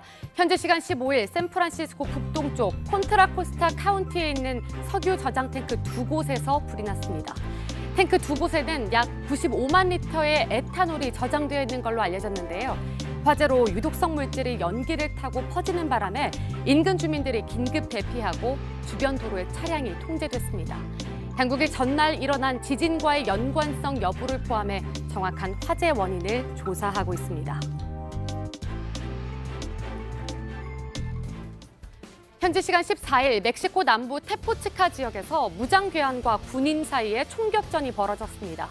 괴한 14명과 군인 1명 등 총 15명이 목숨을 잃었는데요. 이 지역에선 범죄 조직의 조직원들이 군대를 습격하는 등의 대형 범죄가 자주 일어난다고 합니다. 같은 날 오전 중서부 미초아칸주에서는 길가에 매복한 무장괴한이 경찰의 차량 행렬에 총을 쏴서 경찰 13명이 목숨을 잃기도 했는데요. 잇따르는 대형 범죄에 보다 강력한 대처를 요구하는 목소리가 높아지고 있습니다. 어제 네덜란드판 염전 노예 사건 전해드렸는데요. 조사 결과 가족들 스스로 지하실에 갇혀 은둔 생활을 했던 걸로 밝혀졌습니다. 네덜란드 북동부 외딴 농가 지하실에서 발견된 일가족. 애초에 아버지와 6 자녀로 알려졌지만 50대 남성은 실제 아버지가 아닌 걸로 밝혀졌습니다. 놀라운 사실은 이들이 누군가에 의해 감금된 게 아니라 스스로 종말을 기다리며 숨어 지냈다는 건데요. 이들 중 한 명이 이 생활에서 벗어나고 싶다고 도움을 요청하면서 이들의 기행이 세상에 알려졌습니다. 네덜란드 현지 언론은 기이한 일이 벌어졌다며 사건을 보도했고 경찰은 조사를 계속하고 있습니다. 바다 아래에 배의 형체가 보입니다. 지난 7일 이탈리아 해상에서 가라앉은 이주민 보트인데요. 현지 시간 15일에 발견돼 인양됐습니다. 사고 당시 13명이 목숨을 잃었는데 이번에 실종됐던 이주민의 시신 12구가 추가로 수습됐습니다. 이 가운데엔 어린아이를 꼭 끌어안은 채 숨진 젊은 엄마의 시신도 발견돼 안타까움을 더했는데요. 인근에 실종자의 시신이 더 있을지 당국이 수색을 계속하고 있습니다. 식당을 난장판으로 만든 진상 손님의 정체는 너구리입니다. 이 천방지축 손님은 문을 열기도 전에 러시아 모스크바의 한 식당에 들이닥쳤는데요. 뭐가 그리 당당한지 구석구석을 헤집어 놓고는 공짜로 밥까지 얻어먹었습니다. 워낙 사람을 무서워하지 않는지라 혹시 집에서 기르던 너구리는 아닐지 주인을 찾고 있다고 합니다.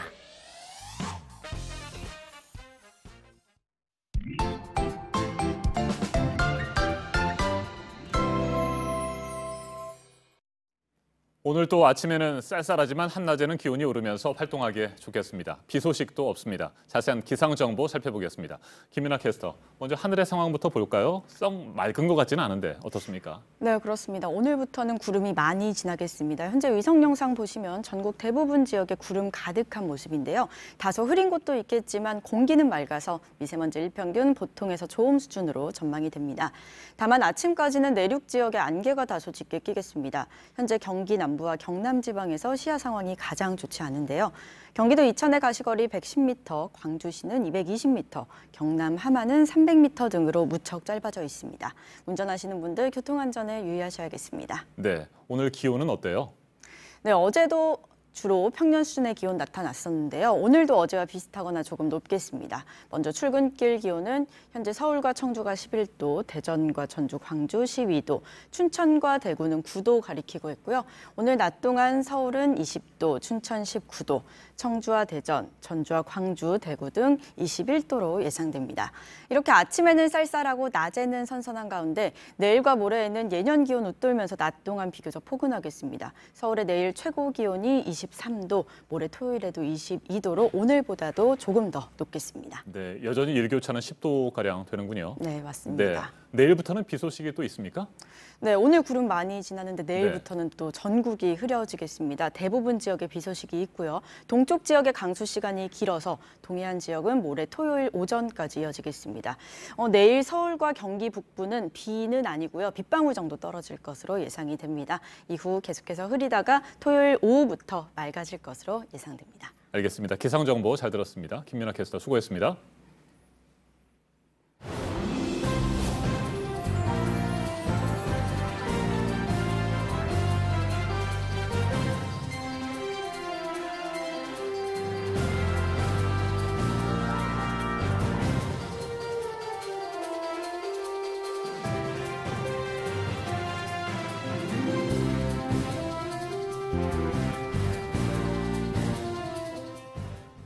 네, 목요일 아침 8시 9분 지나고 있습니다. 국제통화기금 IMF가 세계 경제 위기를 계속해서 말을 하고 있습니다. 올해 세계 경제가 금융위기 이후 10년 만에 가장 낮은 성장을 할 것으로 앞서 전망을 했었는데요. 이번에는 기업 부채의 위험성을 말했습니다. 보도 연결해서 자세히 알아보도록 하겠습니다. 글로벌 경제 위기를 또 가져올 수 있는 게 크게 늘고 있는 기업 부채라는 거죠. 구체적으로 어떤 내용입니까? 네, 그러니까 주요 경제 국가에서 기업들이 빌린 돈, 다시 말해서 기업 부채입니다. 이 기업 부채 가운데 디폴트, 그러니까 돈을 갚지 못할 위험성이 있는 부채, 이것이 너무 많다라고 IMF가 경고하고 나선 것입니다. 2021년에 19조 달러, 우리 돈으로 이경 2,600조 원에 이를 것으로 내다봤습니다.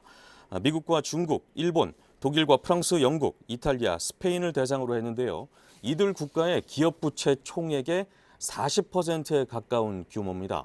다시 말해서 기업들이 빌린 돈 가운데 40%는 갚지 못할 위험성이 있다는 것입니다. 채무 불이행 위험성이 있다는 것입니다.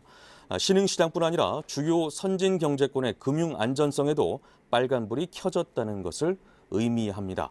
한국에 대해서도 이런 취약한 자산에 은행들이 많이 노출돼 있다고 진단했습니다. IMF는 특히 투기 등급의 기업 부채가 글로벌 금융위기 수준에 근접했다라고 꼬집기도 했습니다. 네, 그리고 한국전쟁 종전선언 결의안에 대해서 미국 하원에서 서명을 한 의원들이 늘고 있다고요? 네, 그렇습니다. 지금까지 현재 39명의 의원이 서명을 한 것으로 전해지고 있습니다. 서명한 의원은 한국계 앤디 김 의원을 비롯해서 알렉산드리아 오카시오 코르테스 의원, 대선 주자인 털시 게버드 의원 등입니다. 앞서 지난 12일 브래드 셔먼 하원 의원은 1953년 맺은 정전협정을 끝내고 평화협정을 맺어야 할 때라면서 이를 위해 상하원 모두 노력하고 있다라고 말한 바 있습니다. 이 같은 결의안이 북미 협상에 긍정적인 영향을 미칠 것으로 예상되기도 하는데요. 북미 협상과 관련해서 데이비드 스틸웰 미 국무부 동아태 차관보가 언급한 내용이 있어서 끝으로 전해드리겠습니다. 워싱턴 현지 시간으로 16일에 한 말입니다. 미국은 협상 과정에서 북한의 안보 우려를 이해하고 또 고려할 것이다라고 밝혔습니다. 지난 5일 스웨덴에 있었던 북미 실무 협상이 성과 없이 끝난 상황에서 북한이 요구하는 안전 보장에 대해서 진지하게 논의할 의향이 있다는 점을 시사한 것으로 보입니다. 북한이 협상 테이블에 나오도록 유인하기 위한 발언이기도 한데요. 앞으로 북한의 반응이 주목되고 있습니다. 네, 지금까지 아침에 지금 JTBC 안태훈입니다. 40년 전 어제 부산에서는 유신 독재를 무너뜨리는 도화선이 됐던 부마 민주항쟁이 시작됐습니다. 어제 경남 창원에서 처음으로 정부 주관 기념식이 열렸는데 문재인 대통령은 유신 독재 피해자들에게 사과했습니다. 진상 규명에도 힘을 쏟겠다고 말했습니다. 안희근 기자가 보도합니다. 유신 철폐 독재 타도 유신 철폐 독재 타도 부마 민주항쟁 40주년을 맞아 정부 주관 기념식이 처음으로 열렸습니다. 지난달 24일 국가기념일로 지정된 데 따른 겁니다.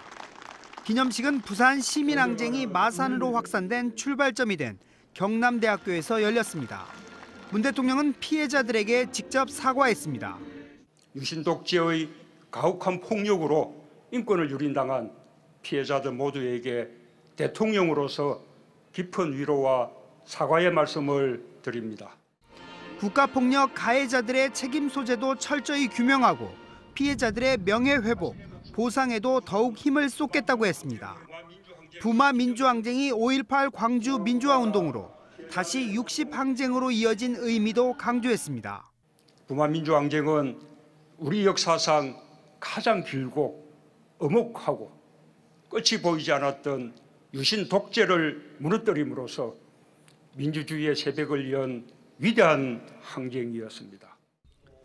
문 대통령은 검찰 개혁을 의식한 듯 어떤 권력도 국민 위에 군림할 수 없다고 했습니다. 모든 권력기관은 조직 자체를 위해서가 아니라 국민을 위해서 존재한다는 민주주의의 상식을 명심해야 할 것입니다. 기념식에는 김명수 대법원장과 황교안 자유한국당 대표, 손학규 바른미래당 대표 등도 참석했습니다. JTBC 안의근입니다. 유시민 노무현재단 이사장이 이틀 전 한 언론사의 법조팀장과 방송인 한 명을 불러서 KBS를 비판하는 방송을 했죠. 이 과정에서 출연자가 KBS 여기자의 실명을 거론하면서 했던 발언이 논란이 됐습니다. KBS 기자협회와 노조 그리고 한국기자협회는 해당 발언을 성희롱이라고 비판했습니다. 규탄 성명도 냈습니다. 유시민 이사장과 출연자는 사과문을 올렸습니다. 노진호 기자가 보도합니다. 유시민 이사장은 KBS 사회부장 등의 주장을 반박하는 방송을 했습니다. 이 질문을 보면 취조예요, 취조.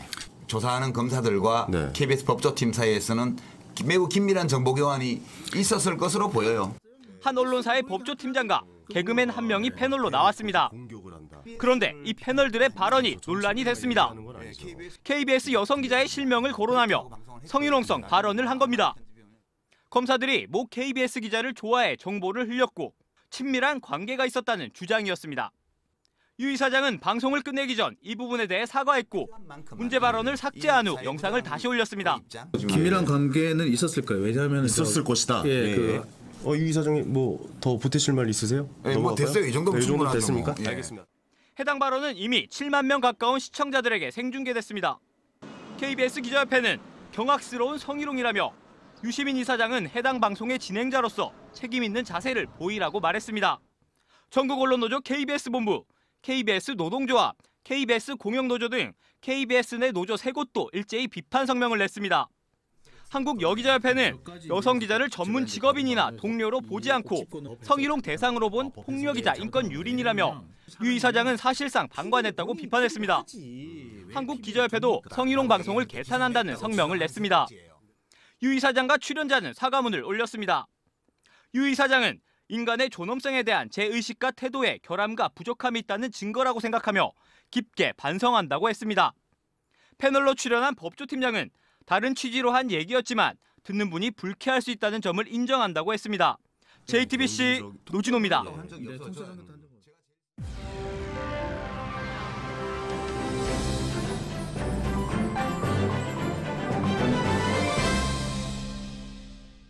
네, 개봉 영화 소식 보겠습니다. 강의정 영화평론가 오늘도 나왔습니다. 어서 오세요. 네, 안녕하세요. 네, 지난주에 그 가장 보통의 연애라는 그 이른바 일상 영화 개봉 소식을 전해드렸는데 이번 주에도 로맨틱 코미디 영화가 또 한 편 있네요. 네, 가을이고 왜 가을이면 조금 연애하고 싶은 계절이란 말 때문인지 로맨틱 코미디, 그러니까 로맨스 영화들이 계속 개봉을 잇고 있는데요. 오늘 개봉한 영화입니다. 두 번 할까요라는 작품이고요. 권상우 씨 그리고 이정현 씨가 사실은 처음으로 로맨틱 영화에 좀 출연하는 게 아닐까 싶을 정도로 왜냐하면 워낙에 강렬한 연기들을 선보여 왔었잖아요. 명량에서 말을 못하는 안학내라던가 아니면 성실한 나라 앨리스에서 약간 너무 노동 환경에 지쳐서 조금 폭력적으로 바뀌는 여성이라든가 이런 연기를 굉장히 잘 해냈는데 이번에는 그녀 나이에 알맞게 연기를 하고 있습니다. 근데 시작이 뭐냐면 이혼식이라는 좀 독특한 걸로 시작을 해요. 이혼식이요? 네, 남편인 권상우가 도저히 못 살겠다라고 이혼서를 내밀었더니 아내인 이정현이 그럼 이혼식을 하면 내가 이혼해 주겠다라고 하면서 이혼식이 이제 시작이 되면서 그 다음부터 그런데 막상 헤어지고 나니 남편만한 사람이 없더라라고 아내가 좀 미련을 보이는데 근데 마침 고등학교 동창이었던 수의사 친구가 나타나면서 이제 권상우 씨가 나는 이 아내에게 모든 미련이 사라졌다 생각했는데 그 다음부터 이제 얘기가 진행이 됩니다. 그런데 잘 아시다시피 권상우 씨하고 이종혁 씨가 과거 영화에서 한번 그러네요. 맞습니다. 말죽거리 잔혹사를 지금 이제 나이가 약간 늑스거려진 상태에서 똑같이 그 장면을 다시 재촬영한다라던가 그래서 옥상으로 따라와 이런 대사를 지금 얼굴로 이제 보여주게 됩니다. 그런 부분들이 이제 코믹 요소들이 되고 있는데요. 지난번에 가장 보통의 연애에서도 그렇지만 연애라는 소재가 아무래도 이제 조금은 젊은 세대들의 얘기이기도 하고 그러다 보니 조금 여기서 얘기되고 있는 게 조금 옛날스럽다라는 평가도 있습니다. 왜냐하면 뭐 헤어진 아내에게 굉장히 연락을 하는 장면이라던가 아니면은 이 헤어진 아내에게 2번 할까요? 그러니까 결혼 2번 할까요?라는 얘기거든요. 그래서 그렇게 찾아가는 과정들이 뭔가 좀 본 듯한 장면은 아닌가라는 아쉬움은 있어서 좀 아쉽지만 그래도 권상우 씨가 코믹한 배우로서는 역시 최적화돼서 요즘에 보여주고 있는 탐정이라든가 이런 영화에서 보여줬던 생활 개그를 좀 깨알같이 보여준다는 점에서 흥미롭긴 합니다. 네. 그리고 또 한편은 디즈니 애니메이션 잠자는 숲속의 공주를 원작으로 한 영화의 속편도 있어요. 네, 맞습니다. 2014년에 말레피센트가 등장을 했죠. 이제 보통 디즈니 애니메이션 하면은 뭐 공주들의 얘기잖아요. 그러니까 미녀의 야수랄지 아니면 알라딘에서 자스민 공주랄지 물론 여기도 오로라 공주라고 바늘에 질려서 잠드는 그런 공주가 등장하긴 합니다만 제목처럼 주인공은 바로 말레피센트. 그러니까 바늘을 건드리면 잠이 들 거라고 그렇게 저주를 내렸던 바로 그 마녀가 주인공인데요. 아시다시피 안젤리나 졸리가 말레피센트를 맡고 있고 와 그녀가 아니면 누가 할 수 있을까라는 생각이 들 정도로 싱크로율이 높은 연기를 보여주고 있는데 이런 장르를 가리켜서 다크 판타지라고 합니다. 그러니까 악당이나 마녀 같은 어두운 캐릭터가 주연을 맡고 있는 작품인데요. 이번에는 이제 오로라가 다 커서 이제 결혼을 하겠다. 그런데 인간 세상의 왕자와 결혼을 하겠다로 얘기하다 보니 이거 일종의 무어스 왕국의 말레피센트와 인간 왕국의 그런 여왕 사이에서 내가 더 엄마 같다라는 어떤 모성의 전쟁을 벌이기 시작을 하고요. 그러면서 많은 할강 액션이라던가 디즈니가 가지고 있는 기술력을 통해서 대단한 액션 장면들이 많이 펼쳐져서 제가 말씀드리는 건 바로 이겁니다. 공주가 나오는 디즈니 영화를 보기 위해서 소녀들이 갔다면 이건 DC 코믹스처럼 액션이 훨씬 많은 액션 판타지였네? 라는 생각이 드는 그런 작품이기도 합니다. 네, 참 영화 속에서 진화를 하고 있는 디즈니 여성 캐릭터들입니다. 맞습니다. 네. 그리고 지금이요. 지금 참 이 10월 요때가 극장가에서는 좀 비수기도 하고 비수기이기도 하고 그래서 이제 상업 영화가 아닌 영화들을 좀 많이 볼 수 있는 그런 시기인 거죠. 지금 이 시기가. 네, 일단은 지금 개봉 영화 한번 포털 사이트에서 검색을 해보시면 어제 오늘 개봉한 영화들로만 해서 이번 주에 약 10편 이상의 영화들이 개봉을 합니다. 제가 지금 소개드리는 작품은 보통 3-4개 정도지만 굉장히 많은 영화들이 등장하고요.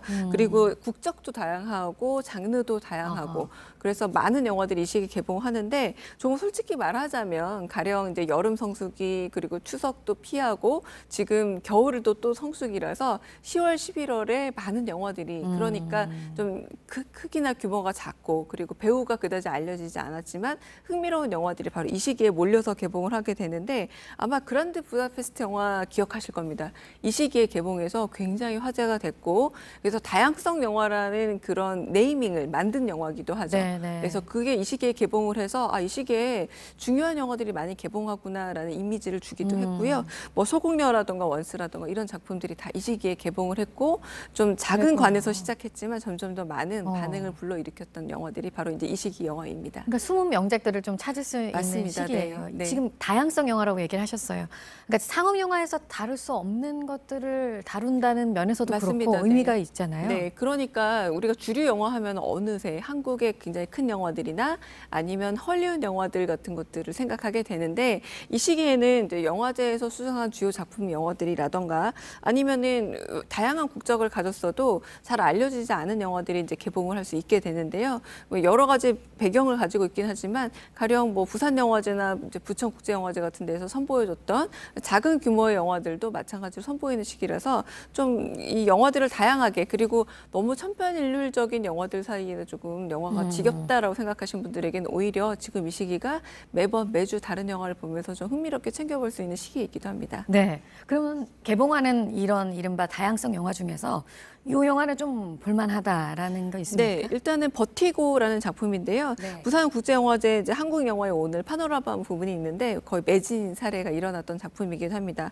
왜냐하면 저도 가장 기대되는 여배우 중에 한 명인 천우희 씨가 주연을 맡고 있고요. 네. 최근의 경향 중 하나는 30대 초반 여성 그리고 직장 생활을 막 시작하는 여성들의 이야기를 많이 다루고 있습니다. 영화에서 마찬가지로 이제 비정규적으로 일을 하고 있는데 또 사내에서 몰래 연애를 하고 있긴 합니다만 비밀 연애다 보니 오히려 마음을 더 많이 다치고 그 비정규직이다 보니 이렇게 정규직이 되느냐 안 되느냐의 기로에서 굉장히 마음이 굉장히 상하고 있을 때, 그러니까 몸과 마음이 굉장히 지쳐 있을 때 밖에서 유리창 청소를 하는 어떤 남성을 보고 오히려 저렇게 바깥은 자유로운 세상이구나라고 느끼게 되는 영화인데요. 지금 바로 저 남성입니다. 네. 이 버티고라는 게 그 이를테면 영어로 치자면 비행을 할 때 그 굉장히 어느 순간 이게 하늘인지 땅인지 헷갈리는 그런 순간들을 가리키는 일종 항공 용어라고 하는데요. 그렇게 위태롭게 바깥에 매달려 있는 삶을 30대 여성의 삶에 비유하고 있는 작품이라고 할 수 있겠습니다. 네.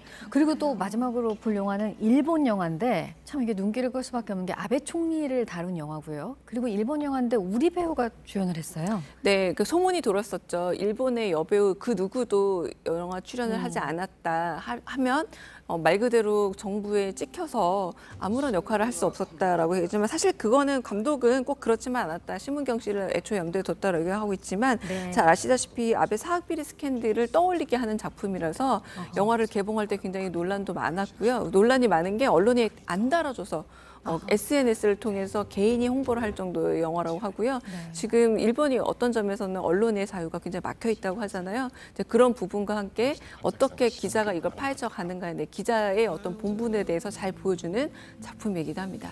네, 개봉 영화들 봤습니다. 강유정 영화평론가였습니다. 고맙습니다. 네, 감사합니다.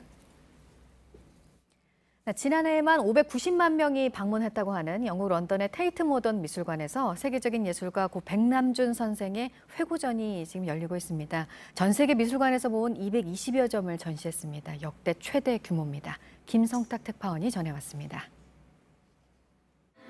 화려한 영상이 음악과 어울려 전시장 천장과 벽을 가득 채웁니다. 가운데 있는 30여 개 장치가 쏘는 겁니다. 고 백남준 선생이 1993년 베니스 비엔날레에서 최고상을 탄 시스틴 채플 작품을 26년 만에 재현했습니다.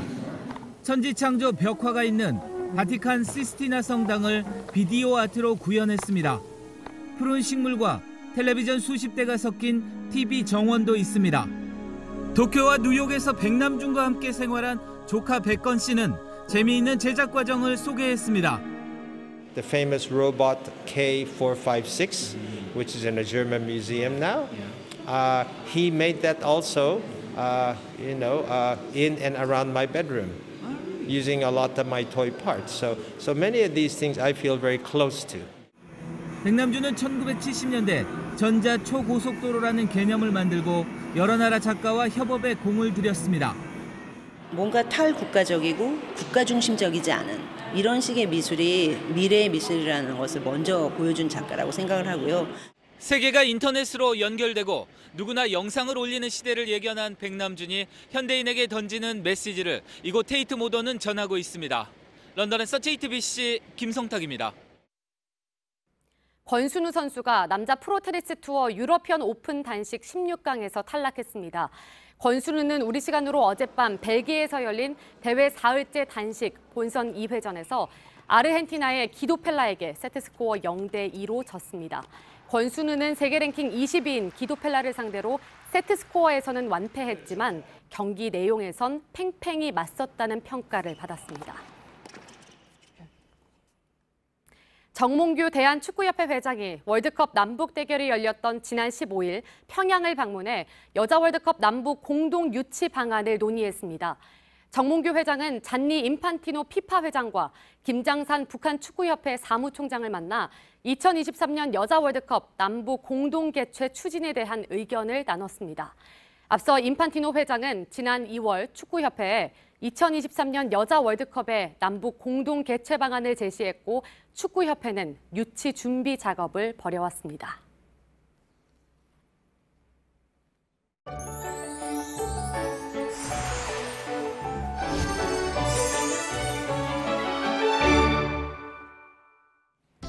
오늘 전국에 구름 많겠습니다. 고기압의 가장자리에 들면서 구름 가득 끼어있는 모습이고요. 아침까지는 안개가 짙기 때문에 시야 상황이 좋지 않겠습니다. 오늘 평년 수준의 기온 예상되고 내일과 모레는 예년 기온 웃돌며 한낮에는 비교적 포근하겠는데요. 이렇게 주말까지 아침에는 쌀쌀하고 낮에는 활동하기 좋겠습니다. 출근길 현재 서울과 대전이 12도, 전주와 광주가 13도, 대구는 10도 가리키고 있습니다. 북한도 우리나라와 비슷하지만 일부 북부 지역은 영하권으로 떨어진 곳이 있습니다. 오늘 낮 기온은 서울이 20도, 광주와 대구, 창원은 21도까지 오르겠습니다. 북한도 오늘 20도 안팎으로 예상됩니다. 내일은 전국 대부분 지역에 비가 오겠고요. 동해안은 토요일까지 이어지겠습니다. 기상정보였습니다. 아침엔 뉴스워치, 오늘 하루 관심을 가지고 지켜봐야 할, 기억해야 할 뉴스 끝으로 정리해드립니다. 이틀 전 평양에서 북한과 무관중으로 월드컵 예선전을 치른 우리 축구대표팀이 오늘 새벽 인천공항을 통해 귀국했습니다. 주장 손흥민 선수는 상대가 워낙 예민하고 거칠었다며 선수들이 다치지 않고 돌아온 것만으로도 수확이라고 생각할 정도라고 말했습니다. 벤투 감독은 상당히 안 좋은 경기였다며 준비하고 원했던 경기가 나오지 않았다고 밝혔습니다. 대한축구협회는 북한이 미디어와 응원단 활동에 전혀 협조하지 않은 것과 관련해 국제축구연맹과 아시아축구연맹에 이의를 제기할 계획입니다. 6번째로 검찰에 소환된 조국 전 장관 부인 정경심 교수가 11시간 가까이 조사를 받았습니다. 표창장 위조 혐의에 대한 첫 재판은 내일로 예정돼 있었는데 정 교수 측에 이어서 검찰도 기일 변경을 신청하면서 미뤄질 것으로 보입니다. 문재인 대통령이 오늘 경제장관회의를 직접 주재합니다. 법령에 정해진 확대 경제장관회의 이외 대통령이 별도로 경제장관회의를 소집한 것은 처음입니다. 우리 경제 상황이 엄중하다는 진단 아래 예정에 없던 일정을 급히 만든 것으로 전해졌습니다. 대검찰청을 상대로 한 오늘 법사위 국감에 윤석열 검찰총장을 비롯해 대검 수뇌부가 나옵니다. 조 전 장관 일가 수사와 검찰 개혁에 대해서 질의가 집중될 것으로 보입니다. 오늘 전해드릴 소식은 여기까지입니다. 이상으로 JTBC 뉴스 아침엔 목요일 순서 모두 마치겠습니다. 건강한 하루 보내시기 바랍니다. 고맙습니다.